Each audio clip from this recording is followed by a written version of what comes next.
Could you, Brother Reddick, could you close those back doors?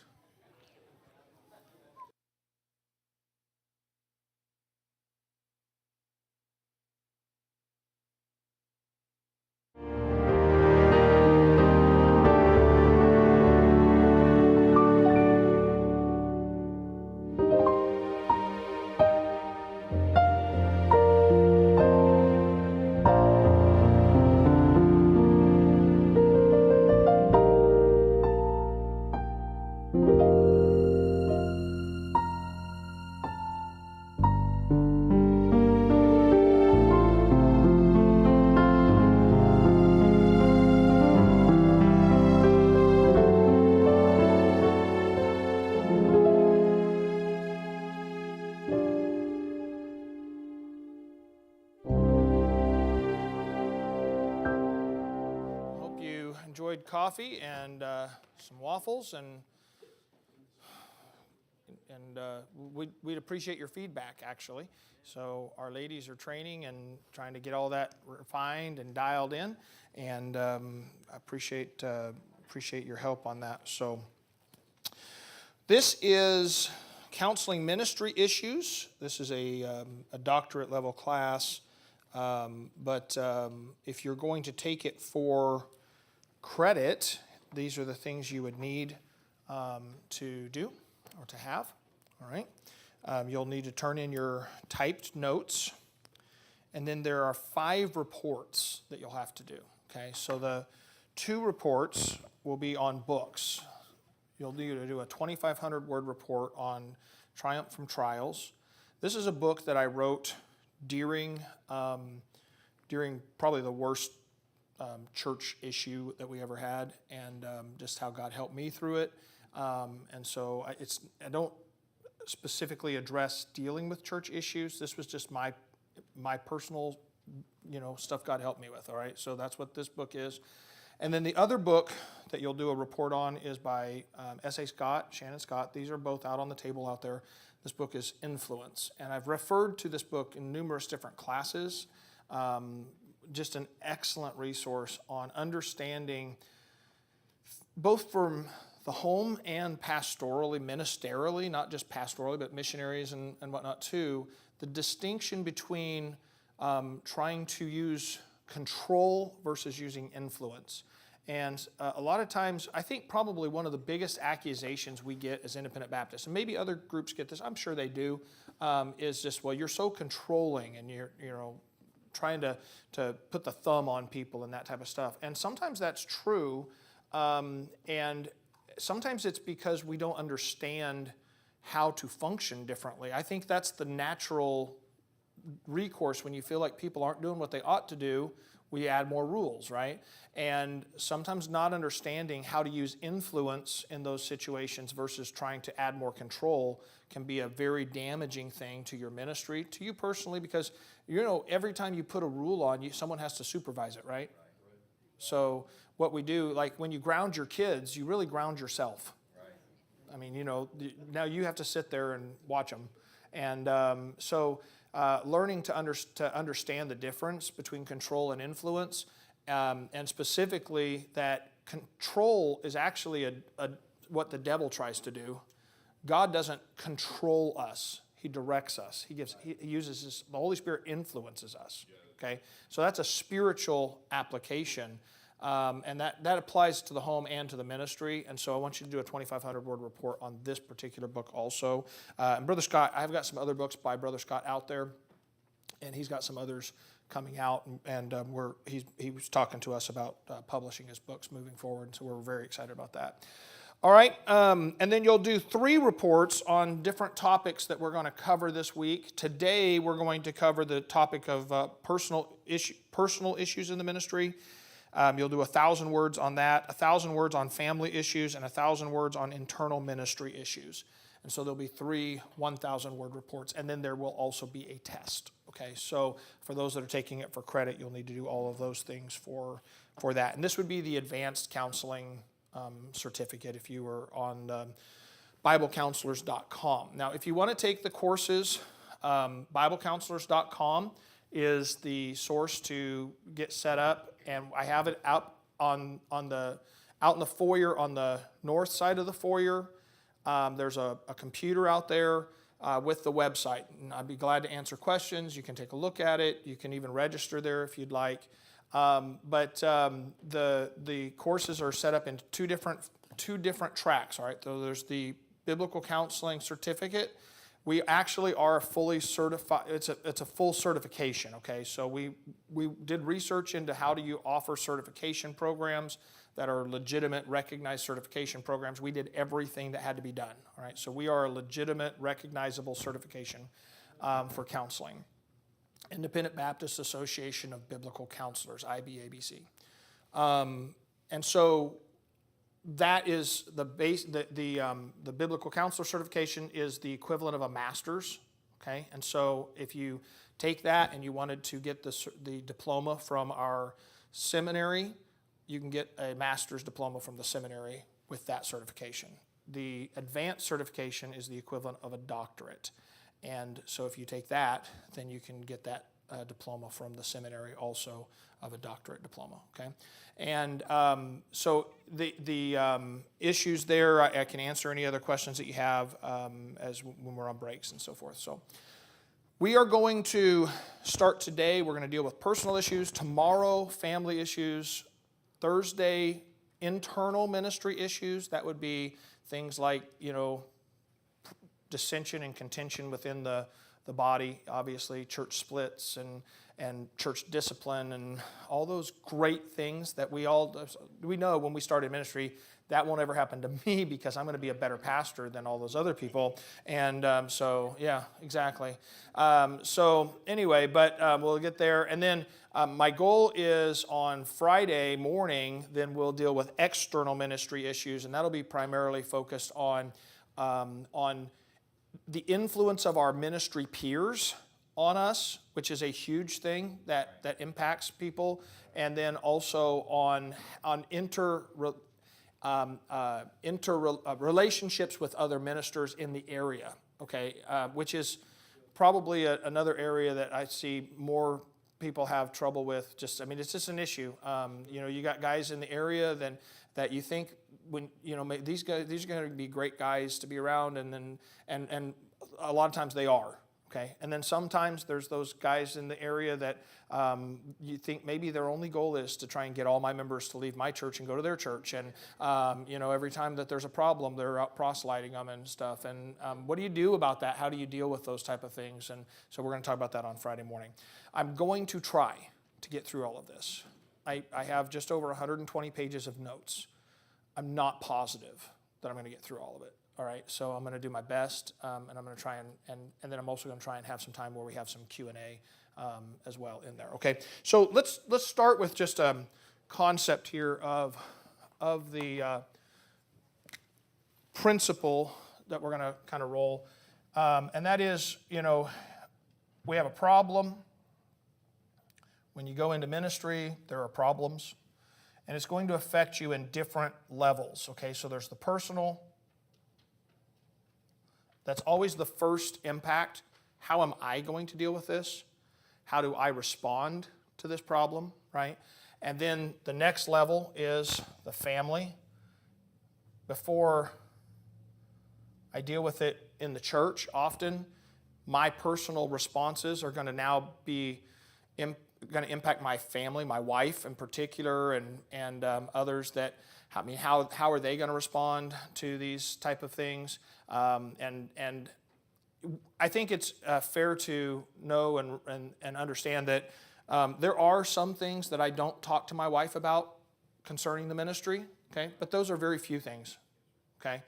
And there are some things that I don't talk to my wife about concerning issues that I'm dealing with in ministry, not because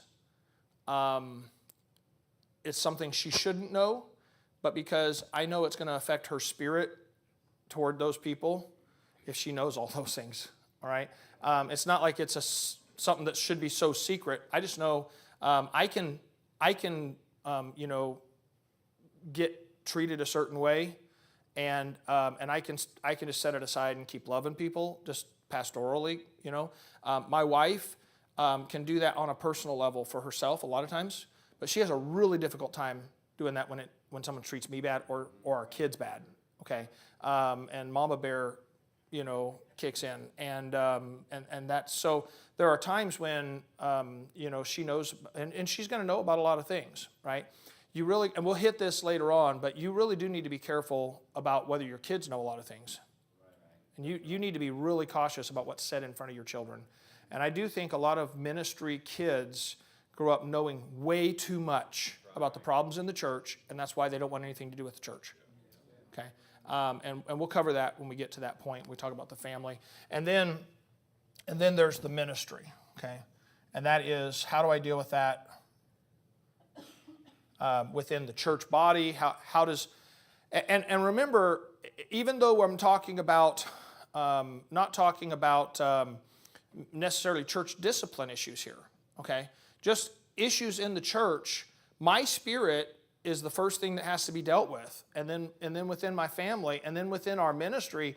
And sometimes the problem that that occurs, that we have a problem, and then we make it 10 times worse by the spirit we have as we deal with things, and it can really magnify problems in a way that don't need to be magnified. And I will say this, even when you're talking about a serious, the worst problem you can imagine, your spirit and how you address it in the church, how you approach the body is going to make all the difference. And that's 100% important that you get that.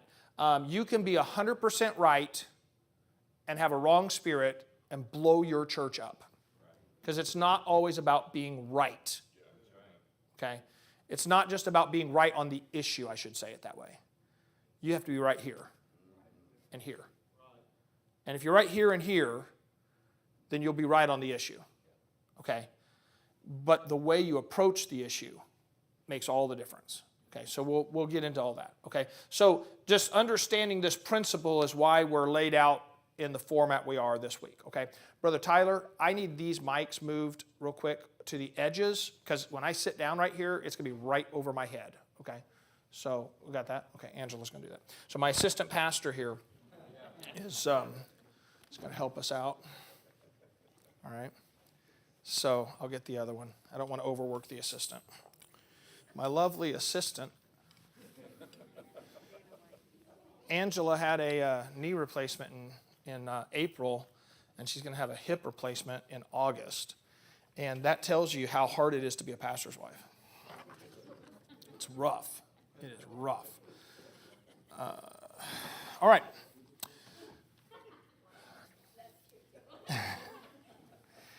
All right. In the scriptures, we talk about biblical counseling. We always want to approach everything from a view of what does God say about it. And we talk about ministry. I think, and Brother Gibson mentioned this in our church yesterday, actually. He was talking about the first questions in the Bible and the law of first mention and so forth. The law of first mention, I think, is a really important biblical rule and understanding principles and so forth. So when you look at the scriptures to ministers, okay, the first characters we see in the scriptures, Adam, Seth, Abel, in a positive way. Of course, we've got Cain, Lamech, and others in a negative way. But the first individuals are all ministers to their own immediate families. Okay, and that's the only people they minister to. As a matter of fact, all the way up through Abraham, Isaac, and Jacob, they're only ministering to their family. They're not ministering beyond that. It's literally their wife and kids, and that's it. And that was like, look at those accounts and just see how rough that is. I mean, just quite frankly, just keeping your own family straight is a lot. It's a lot. But when you finally get to someone who is ministering beyond their immediate family, we get to Moses. He's the first one. Moses is the first person that has a ministry that extends past his wife and kids. Okay, so he obviously has the entire nation. Now, I know they are extended family, and I'm going to tell you, pastoring extended family is maybe the worst. I'm sorry, Dad, never mind. It's difficult, but we know that they didn't all look at Moses like he was one of them. You know, I mean, he was gone for 40 years, and he grew up in the palace. He was one of them in the sense of he was, Israel born, but he wasn't one of them in the sense of having the common experience. And common experience is a huge thing for people. Moses was Israelite by birth, but he wasn't by culture. You understand? I mean, he grew up in a different culture. Matter of fact, he grew up in Pharaoh, the Egyptian culture, with an influence of the Israel culture, certainly, but the Egyptian culture was his primary culture. And then he goes and spends 40 years in Midian. And now he's come back, and he's leading people that really are blood-wise related, but culture-wise very different. And it is important to understand that in ministry, you are just a believer like just everybody else. But ministry culture is different than culture just out here for everybody else. And sometimes we forget that. And because our life revolves around ministry and our life revolves around church and everything else, we can't understand. A lot of the mistakes we make are thinking that everybody that works, 50 hours. I have very few people in our church that don't work 50 hours a week. But that idea of, hey, everybody needs to be here every night for everything, when their culture, I mean, that's a pressure on them. And it's not to say that we're not working 50 hours. I hope that you're working as hard as your people are. You really ought to be working as hard as your people are. And then add stuff. Don't make that the thing, right? But then add stuff and find out, yeah, you know what? It's difficult to be at everything all the time, right? But Moses is that guy that is the first minister. Now, I understand that he wasn't a pastor, okay? However, I would submit that a couple things about that. Number one, the Bible does use a lot of imagery regarding Moses as being a pastor. It's called the church in the wilderness. They were baptized unto Moses and various things like that. So there's a lot of imagery given that would allude to the concept that it could be an application. And I'm going to say it just application. It wasn't the church. It's not the New Testament church. We're not Israel, and we haven't replaced Israel, okay? And we won't get into the theology of that. But at the same time, principally, we can look at him and we can evaluate principally an application here, okay, between ministering to people that are very, very frequently against the work of the ministry, okay, and that's something we'll talk about really on Thursday. But then the second thing I want you to think about in this regard and why we're going to use Moses for our example is because when you look at the New Testament and you say, okay, I want to study the life of a pastor, well, there's Jesus. And that's it. And that's the truth. We could study the life of Paul, but Paul was an apostle, and none of you are. That's also a theology thing, right? We don't believe in apostolic succession and so forth, but Paul was an apostle, and he did have a unique ministry that we are not replicating. That doesn't mean we can't learn from it, but Paul instructed pastors, and we can certainly study Timothy and Titus and look at that, but we don't really have a good illustration of their life.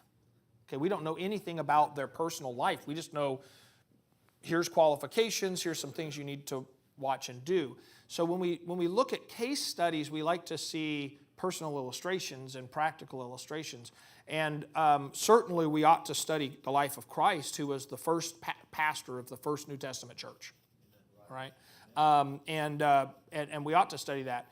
And how did he face struggles and how did he face problems? Because he is the perfect example, certainly so. But we're going to talk about the imperfect stuff that we all do, and so we're going to talk about Moses, because Moses was very imperfect, just like us, right? He made a lot of mistakes. You've probably felt like killing someone. Moses actually did, right? So we're going to have a part of us is about how to get away with murder and stuff like that, you know, using the sands and where to flee to, and I'm just kidding. That'll be clipped out. That'll be clipped out, and someone will post it on Facebook. And yeah, radical nut. So Moses, I think, though, gives us a really important example of lessons on leadership, and those lessons begin with how God shaped Moses. And so that's why we're going to talk about that today. How did God shape Moses? Dealing with Moses' personal issues. Because before God can really do a work in the ministry, God has to do a work in the man. And he has to develop us. And a lot of our ministry problems, are actually personal problems. And we just don't respond right. And how do we deal with that? And so that truth, of course, is expressed pastorally in 1 Timothy 3:5, for if a man know not how to rule his own house, how shall he take care of the church of God? And we also know this principally from Ephesians 5, that if a man doesn't know how to rule himself, he's not going to rule his house. Okay? And so we're going to start with the personal stuff, all right? So let's talk about some of the things about Moses. And we're going to draw out a lot of things that stand out to me and that I know I've addressed a lot in counseling, and we're going to make some application and try and deal with those. All right, so first of all, turn to Exodus chapter 2 and verse number 11. Exodus 2.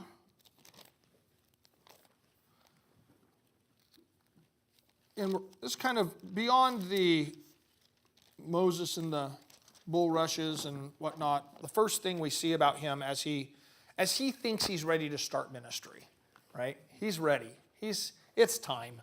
People need him. How did they make it all this time without me? That's what people think when they come out of Bible college. Finally someone ready to really show folks how it's done, you know? And Bible college is the best. Verse number 11. And it came to pass in those days when Moses was grown, that he went out unto his brethren, and looked on their burdens, and spied an Egyptian smiting a Hebrew, one of his brethren. And he looked this way and that way, and when he saw that there was no man, he slew the Egyptian, and hid him in the sand. So here's Moses seeing this injustice and his response, but his first response, the first thing we learn about Moses as an adult, is that he was really hasty. He jumped to responses, right? He was very hasty. And he had an issue with dealing with injustice in the wrong way, okay? Haste often leads, though, to bad decisions. And it's also something that's a very common thing. In the Bible, haste is really only shown as a good thing a couple times. It certainly does have a few times that it's spoken of in a positive way. The Bible talks about kind of an eagerness to receive God's help and being hasty to that. Psalm 22:19, be not thou far from me, O Lord, my strength, haste thee to help me. And so just being like, God, hurry up, God, help me quickly. And that's obviously a lot of times we pray stuff like that, and just saying, God, be hasty to do this. But then he's a lot of times not. God's not in as big a hurry as we are. But the Bible also talks about us being hasty to do what God has told us to do and not putting off obedience to God, right? In Psalm 119, verse 60, he says, I made haste and delayed not to keep thy commandments. The Bible talks about being hasty to be watchful and alert concerning the work that God has and the things that God has. We should be hasty to be alert for opportunities to do what we've committed to do or been commanded to do. Jeremiah chapter 1, verse number 12 said, the Lord said unto me, thou hast well seen, for I will hasten my word to perform it. And just being hasty to do good, I guess, is in that sense, right? And we try and teach our people that to a certain degree, right? You know, hey, when you notice there's trash on the floor, you don't need to ignore it and or go find someone to tell. You just need to go ahead and just jump in there and take care of it, right? Be hasty to do good. If you see someone with a need, be hasty to help people. Be hasty to minister in that fashion, to be a good help, all right? So haste in that sense is not bad, and haste in the sense of how God behaves and how God reacts is not bad, obviously. But beyond that, everything else we know about haste in the Bible is bad. It's all bad. As a matter of fact, it really is an entrance to a lot of bad behaviors. If you look at in our first class in the seminary, we do anthropology, biblical anthropology, and you have to go through Proverbs and do a chart and graph out characteristics where one characteristic tends toward another. And when you do that, haste is one of those entry characteristics that creates a lot of bad behaviors, all right? And so as we yield to our own understanding, as we do things the way we think that they would work and respond in the flesh, often we respond in haste, and we respond in a way that brings problems. And that's exactly what happened with Moses. The leader, as a leader, we have to make swift decisions. That's true. There are times when you need to make a swift decision. I will say this, we're often misguided about how swift our decisions need to be. It's good to be patient and to wait. Notice how often God waits. It's okay to wait. When I first started in ministry, I was 19 years old, and I was so hasty about everything. And I made so many mistakes on a personal level with my family and our church. And then I came to Beth Haven in 1999. I pastored for 5 years. We started 2 churches and in that period of time, and I came to Beth Haven. Brother Castile was a pastor here, and we came and got into seminary, and we're under Brother Castile. And I was so frustrated for about the first year and a half at how he just took his sweet time to make every decision, And it was like nothing is a rush and I was like, come on, why are we spending so much time to make these decisions and do these? We need to get on this, jump on it and get it done. And I had to learn that I don't have to be hasty about everything. And even by the way, sometimes we think we need to have an answer for people when they come up to us and they have a problem and or a question, and we don't have to. That's right. It's okay to tell people, let me pray about that. Amen. Let me study that out, right? Let me get back to you on that. There is not a need for haste. You'll make more mistakes when you're hasty than you will if you will just slow down. Now, you can't not deal with things, though. I don't mean that, right? And there are folks that is a different level of problem, right? There's those that, jump in and don't know anything. They answer a matter before they hear it, right? And then there's folks that just never deal with anything, all right? That's the other extreme. We don't want to be there either. But it's okay to approach it with prayer. Matter of fact, it's preferable. You need to approach it with prayer. Take time, study it out, make sure you have a full grasp of what's being dealt with or discussed, and not be hasty. So how do we make decisions like that? Well, number one, spend a lot of time in prayer, right? Number two, spend time in study. Look for Bible illustrations of these type of circumstances. And the thing about study is not just looking up I have a problem with this, and we put one modern word to it, and then we jump in the Bible, that word's not there, so we're like, the Bible doesn't say anything about that. Well, no, it does, but you're going to have to take time to pray and ask God and to give you thought of where in the Scriptures, what accounts in the Scriptures, what passages in the Scriptures might address this issue, and really be diligent about taking that study time to evaluate the topic and the issue. And then the third thing is, just spend some time thinking about the problem, the people, and the consequences. Thinking is underrated. And we need more thinking.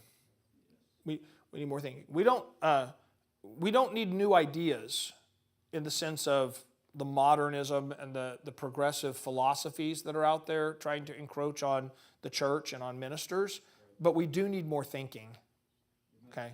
and spending time in thought and really weighing the consequences of decisions that we're going to make. And I will say this, you're never going to know all the consequences. You're not, and you just got to accept that, okay? And you can't use that as a means to never pull the trigger on things that need to be dealt with, okay? You got to act. But at the same time, it's okay to spend a little time really weighing out what are the consequences, what's the fallout going to be on this, and measuring and weighing whether this action is worth the consequences, right? You ever think about how narcissistic generals in our military are? They literally have to weigh. Think about, D-Day was just not long ago, right? The anniversary here. And they knew when they were planning it, they had information that said, if we do this, this is how many thousands are going to die. And somebody looked at that and said, yeah, it's worth it. It's worth that many people dying to accomplish this. And that's a little bit mind-blowing. And there's a really big element of just narcissistic thought to say, yeah, I'm willing to have that many people die for accomplishing this. At the same time, every leader has to make decisions that are going to impact sometimes people negatively, and they still have to make the decision. But you just don't ever make it hasty. Don't ever rush into it, because you'll hurt more people than need to be hurt. Okay? You need to make sure, and I'm not saying, you're saying people need to be hurt. Sometimes people are going to be hurt. And you have to be okay with the fact that to do God's will, sometimes that happens. God sent Israel into battle knowing that there would be people that died. Okay?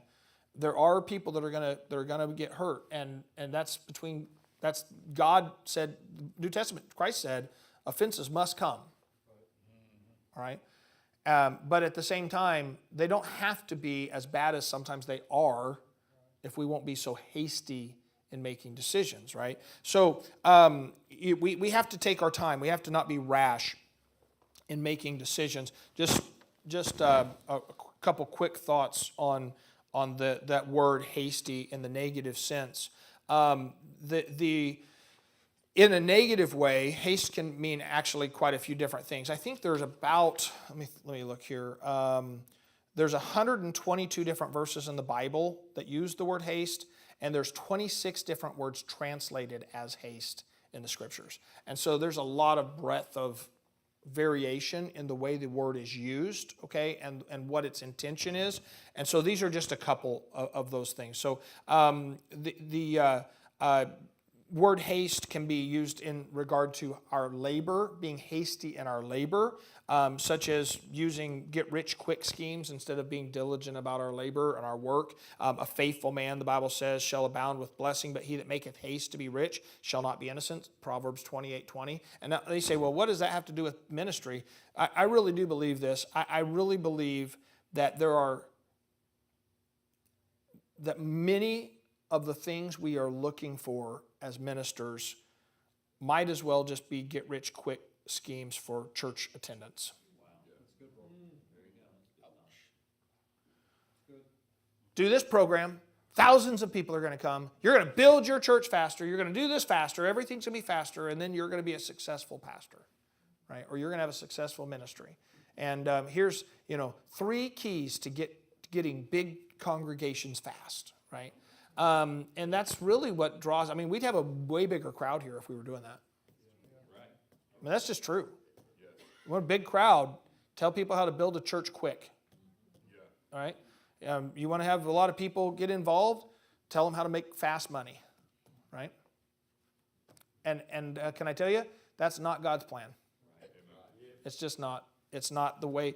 You can get a crowd, but that's where the compromise comes in, right?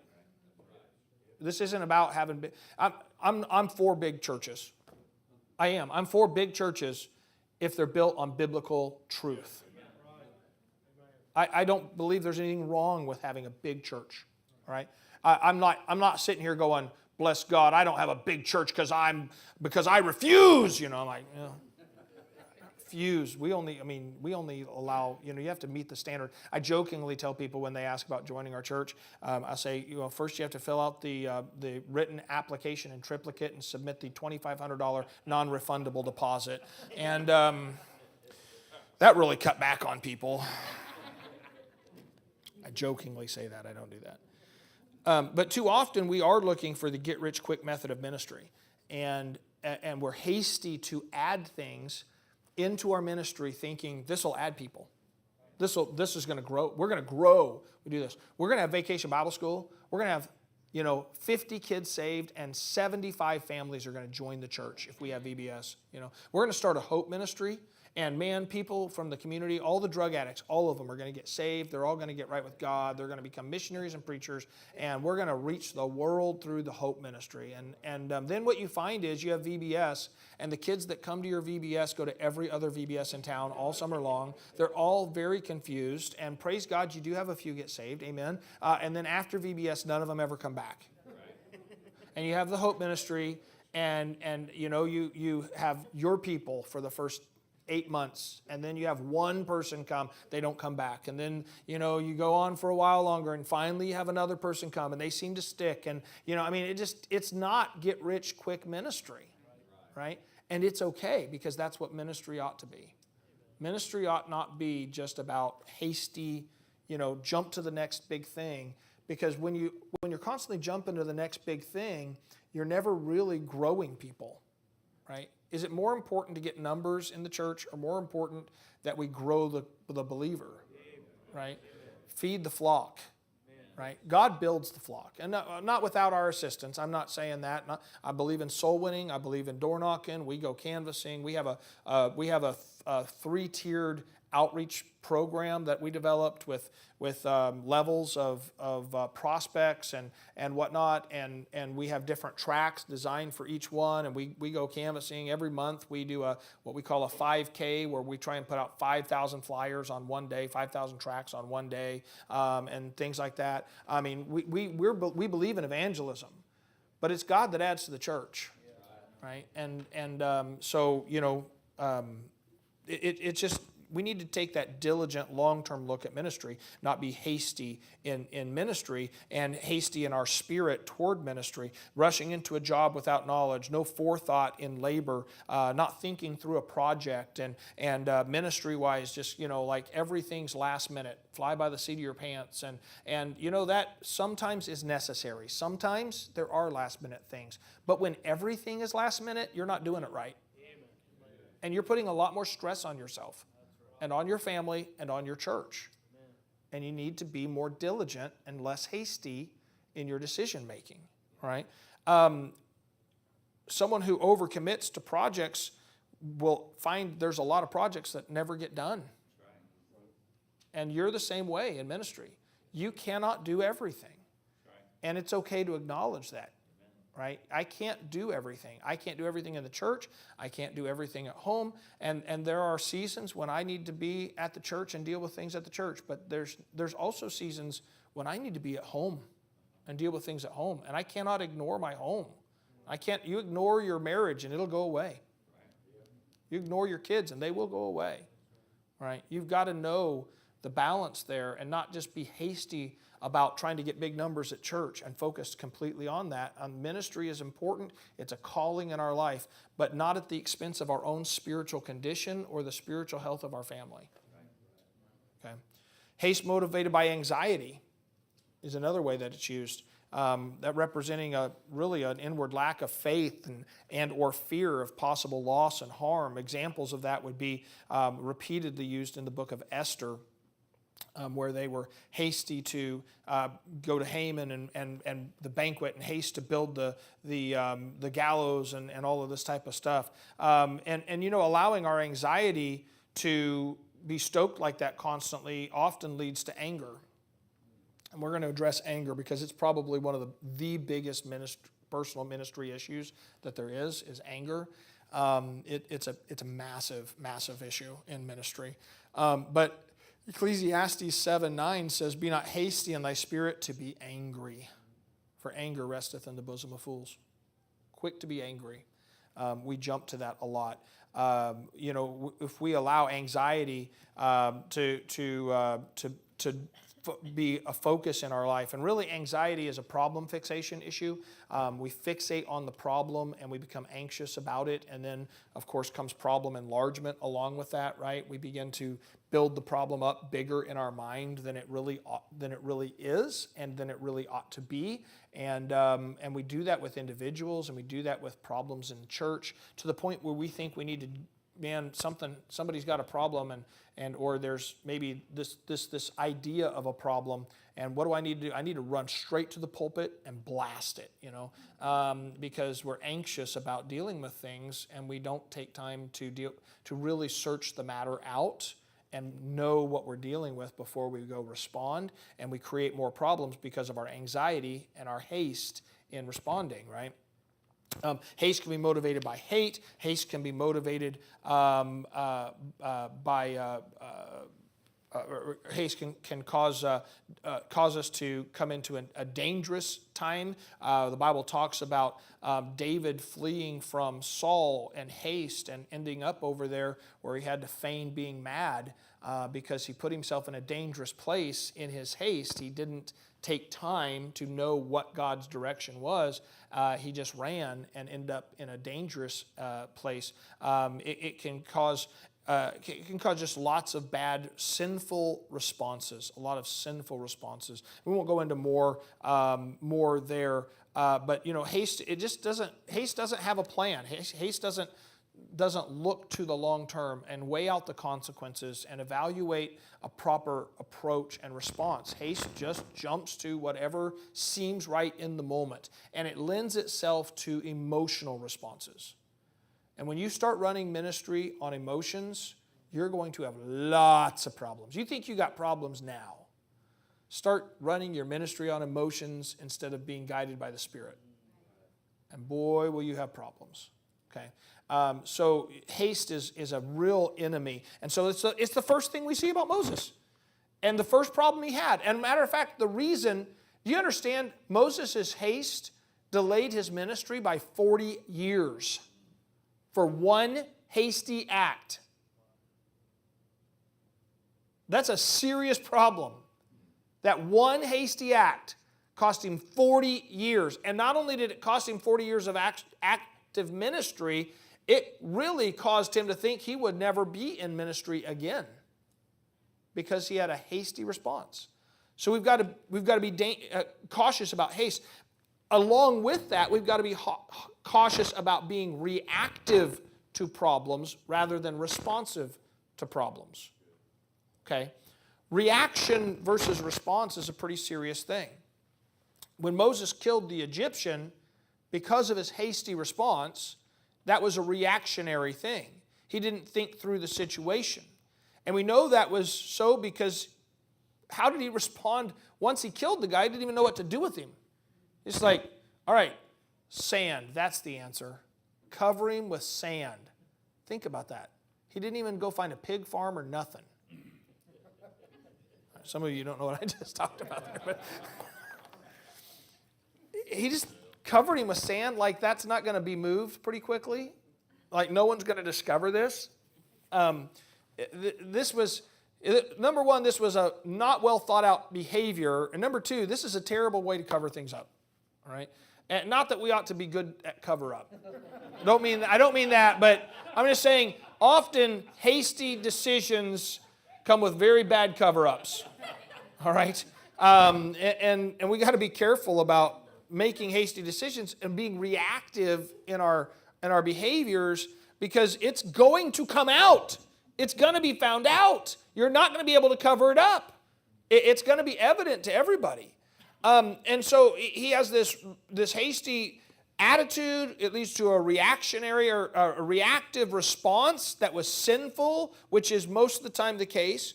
We must not be reactionary because people will get hurt. Sin will be committed in reactionary situations. And we set a wrong example. A leader not only needs to see the problem, but he also has to seek a proper response and not be given to simple and destructive reactions. And to do that, we really must have rule over our own spirit. And we go back to that thought here just a second before we move on from this particular topic, okay?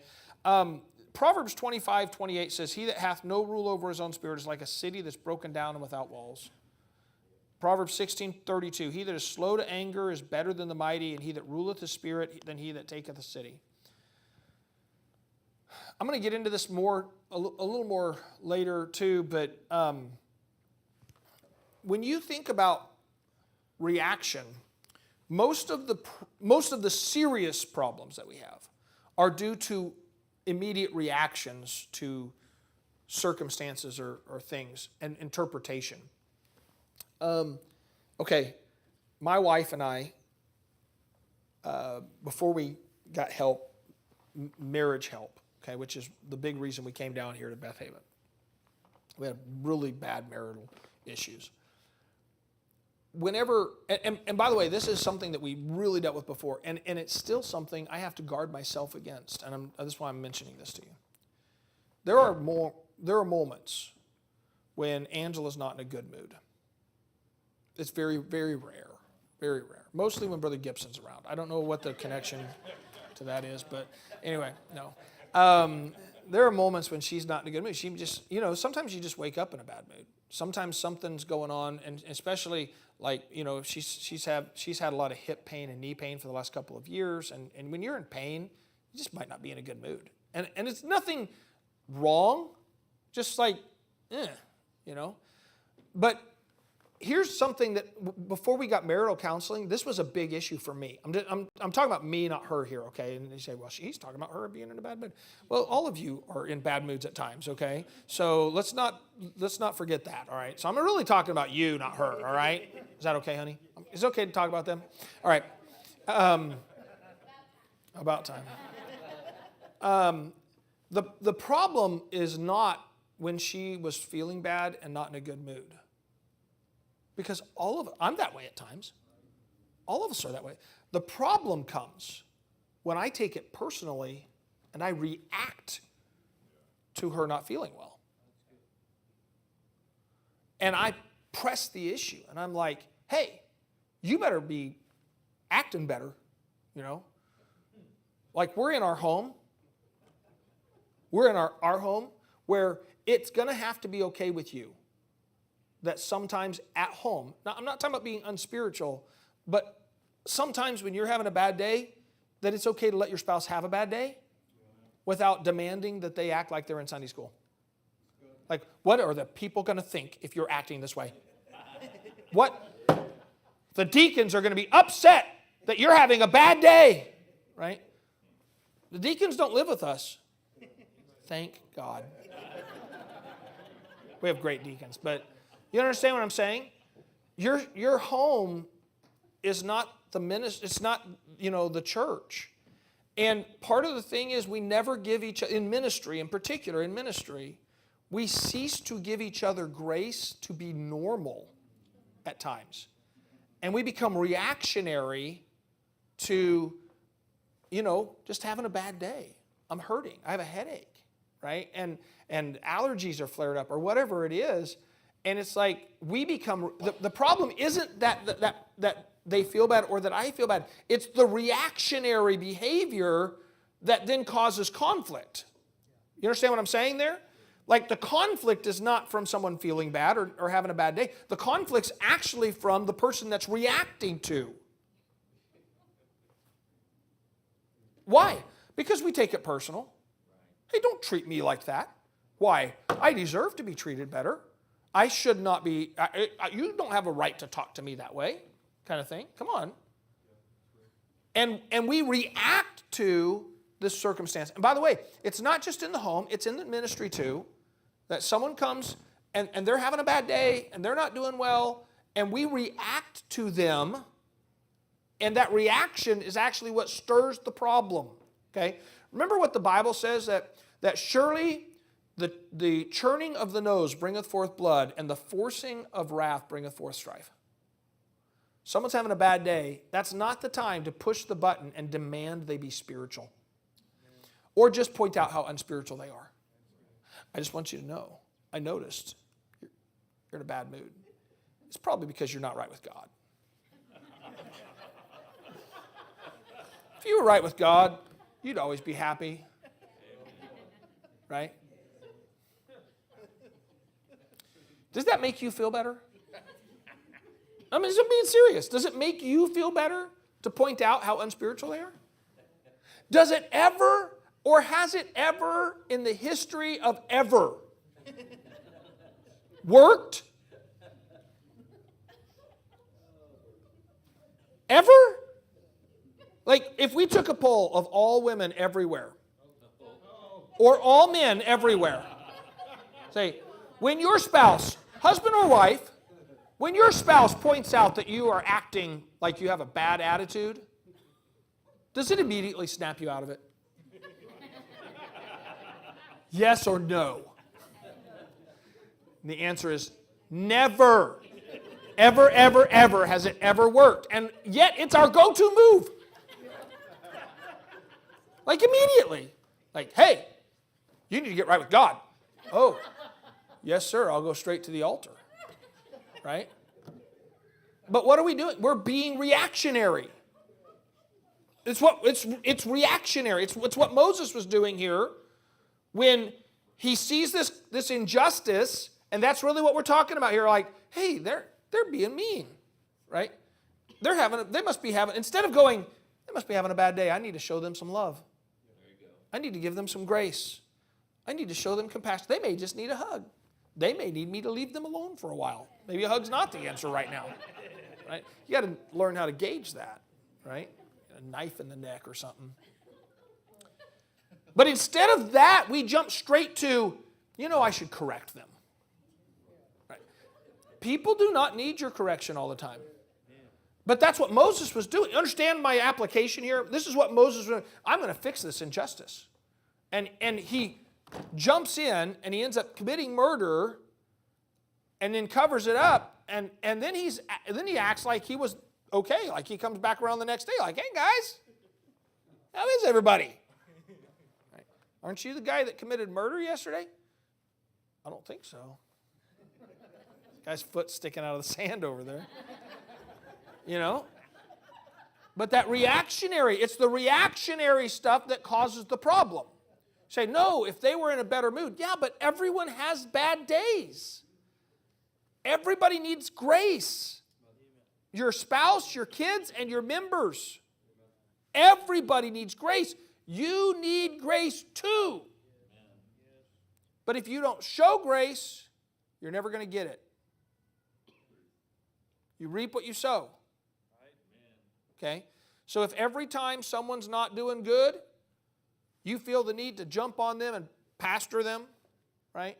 And by the way, you are, and this is the hard part about ministry, you are your wife's pastor. But you shouldn't be in the pulpit all the time. We'll talk about that when we get tomorrow. Okay? You're not to be her pastor all the time. She needs a husband too.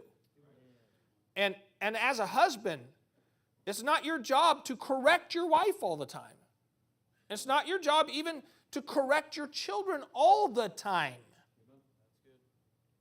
Sometimes kids wake up on the wrong side of the bed, and it's okay to say, hey, till you get your attitude good, why don't you play in your room? Right? And there are times when we need to discipline, but we need to understand that there's a balance too there. Okay? We don't have to jump straight to the rod every moment of every day. Okay? But this reactionary, and usually reactionary stuff is about how I feel. And it never takes into consideration how they feel. There's no tenderheartedness. There's no pity. That's the word in the Bible. Okay? In Ephesians 4:32, it uses the word tenderhearted, and in 1 Peter chapter number 3, it uses the word pity. Both of those come from the same root, and the word we would use is empathetic. We never take into consideration how someone else is feeling, why they feel that way. It's just always about how we feel about how they're behaving. And we react to them. And you've got to bring that reactionary spirit under control. Or it's going to impact your family and it's going to impact your ministry. And a lot of problems that we have in ministry, and a lot of problems we have in our families and in our ministry are really solely due to hasty, reactive, me-focused behavior. Because it's not really about them. You don't really care about their bad day. You care about being treated like you deserve to be treated. And that's a problem. Your spirit's not under control. Okay? So your spirit has to be brought under control. One of the illustrations of this in the scriptures is Saul, who is a good illustration for a lot of bad behaviors. Okay? If you ever want to, like, how can I illustrate someone using bad, go to Saul. Saul's a really good illustration for that. You remember the time when they were in battle, and Saul, he's like, we've got to win. So no one can eat anything until the entire battle's over. Like, this is a really, really dumb decision. Right? And it's so dumb that Jonathan, you remember the account, Jonathan literally is faint, sees some honey, dips the end of his staff in the honey and just eats it, and Saul's like, well, you got to die. This is very reactionary. Okay? And that reactionary behavior becomes such a problem that literally the entire nation goes, okay, step back, Saul. You need to stop it, right? Why? Because he was just reactionary, and if that's how you're going to run your life, you're going to drive everybody away, okay? And you're going to hurt a lot of people that are out there actually trying. Jonathan was the best thing that ever happened to Saul. And he was going to kill him over eating a little bit of honey. Reactionary. And if you don't stop it and get your spirit under control, you'll end up killing the best things in your life. You will. Okay? So getting that victory over haste and reactionary behavior. Right? It's not about me. And I've got to bring me down and lift Christ up. And I got to have rule over my spirit. Okay? And so that's number one. And we're going to take a 10-minute break. We'll start at 5 minutes after.